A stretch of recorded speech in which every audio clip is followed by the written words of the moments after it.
I wanted to give you a closer look at what it looks like inside the hot air balloon. If you take a look, we are about 1,000 feet above the ground, which is about 3 football fields or so. Now, the reason this flies so well, it's similar to how a boat floats on water.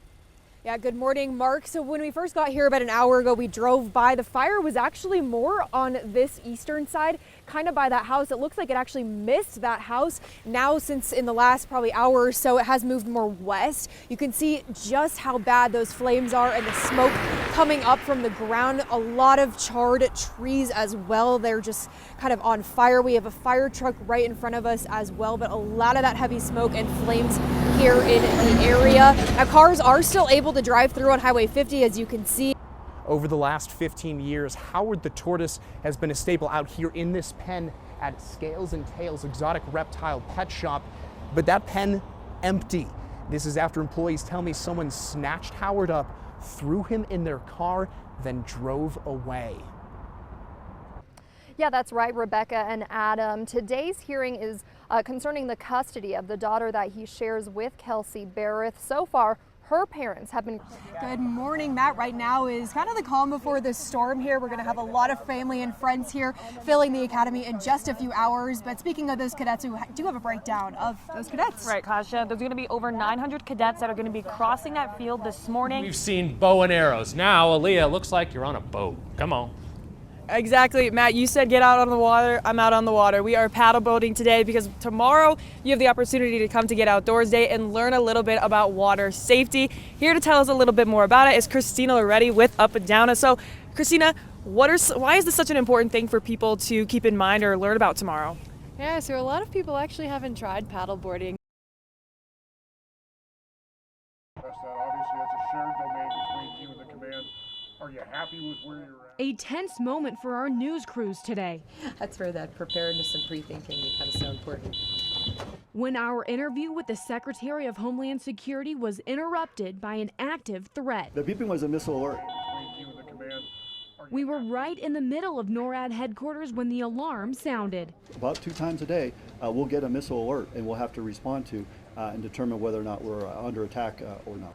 Livelsberger's family in Colorado told CBS News his wife hadn't heard from him in days, and they had no signs of extremist beliefs or mental health issues.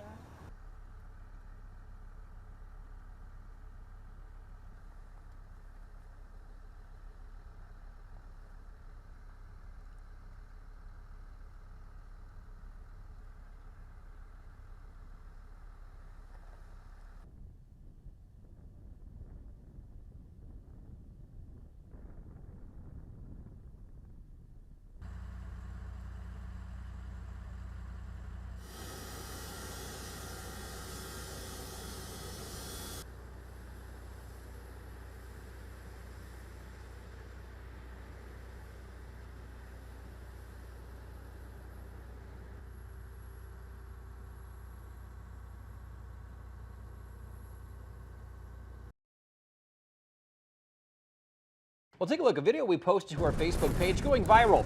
Around 500,000 views and counting so far. You can see why. 11 News photographer Kelsie Ingram shot the video when shingles started flying off the roof at John's Auto Shop on B Street. This is not far from Fort Carson, where the wind gusts recorded at nearly 80 miles an hour. Hey, hands up! Hands up! It's up the fence! He's coming towards you! He's climbing the fence right in front of me. Holy crap. We were there when an armed suspect was arrested following a standoff. Take a look at this. Deputies say the suspect was barricaded in a home near Fontaine and Grinnell in the Whitefield area when he tried to make a run for it before law enforcement caught the suspect. Oh, they just tased him. They tased him on video there. The suspect was arrested and taken into the back of a cruiser. The suspect ran into a man's yard. We actually talked to that homeowner about all the commotion. Our breaking news team tracked this story all morning long on 11 News this morning. This is video where authorities took the suspect into custody in the snow area there. The suspect's name has not been released yet. We're working to find out more details. We'll have the latest at 4. Kelsie, good job. Like, that's infomercial. We are selling this popcorn. Oh my gosh. This is beautiful. Tony, I hope people were listening more than I was. I was too. I was watching it too. Really video. good work here. Wow. Kelsie's amazing. Amazing. We love it. Could leave that rolling all day. She's not only the best photographer, and she edits the Noon. She's just a superstar. She does it all. As the war started in Ukraine, these 7 lions made their way a long journey here to southern Colorado. They represent just a small fraction of the hundreds of animals with similar stories that have found their way here to the middle of nowhere. We are northwest of Springfield, Colorado is the best way to put it, but kind of in the middle of nowhere. This landscape We're about an hour away from Kansas and an hour away from Oklahoma. is the last place you'd think lions from war-torn Ukraine and tigers from roadside zoos all over this country would end up. We originally had our Keensburg property. It's been there for almost 40 years now, so quite a bit of time. Unfortunately, we got landlocked up there. Taylor Logan is the director of animal care here at the Wild Animal Refuge.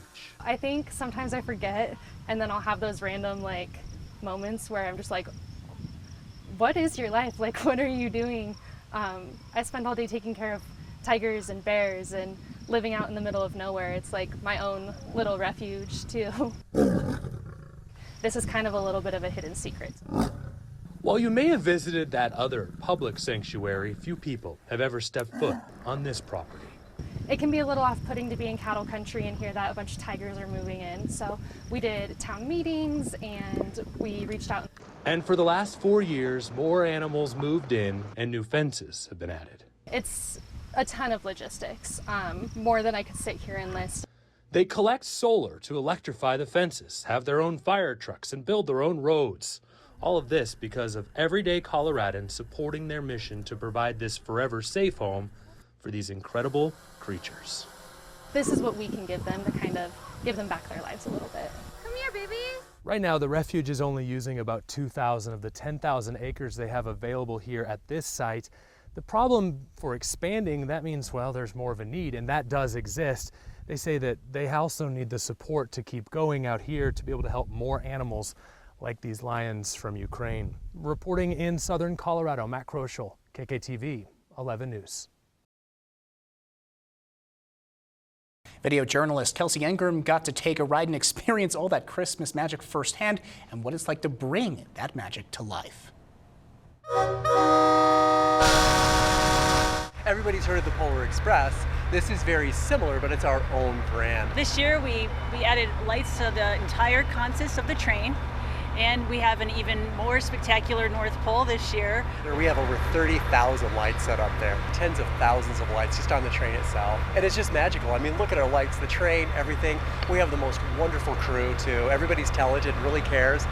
You got a cookie? They're down in the gorge, weeks ahead of time, stringing all the lights, doing all of the decorating. You can see all the lights that have been put up around the depot. It's a lot of work. We start planning in January. Throughout the whole year, we are trying to make every single Santa Express season better than the one that we had before. Come ride the train! Being able to see, families coming from all around the world, all around the country, dressed in their pajamas with their family members. Being able to see the elves and see Santa, it's something that's really special.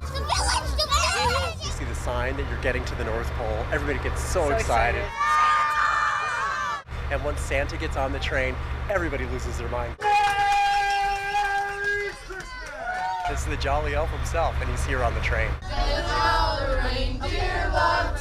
And we have some elves that have been working with us for years now, and they can still remember experiences from prior years that they're visiting with kids that are truly believing in Santa and the magic that we provide. And so that's something that really sticks with us and our team.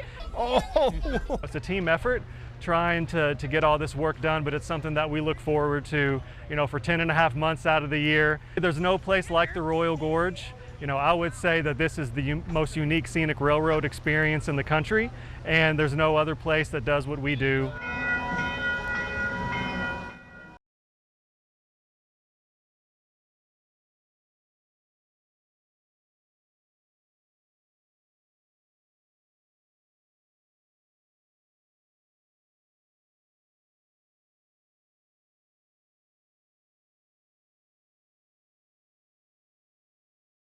with more coverage of the 47th annual Labor Day liftoff from Memorial Park.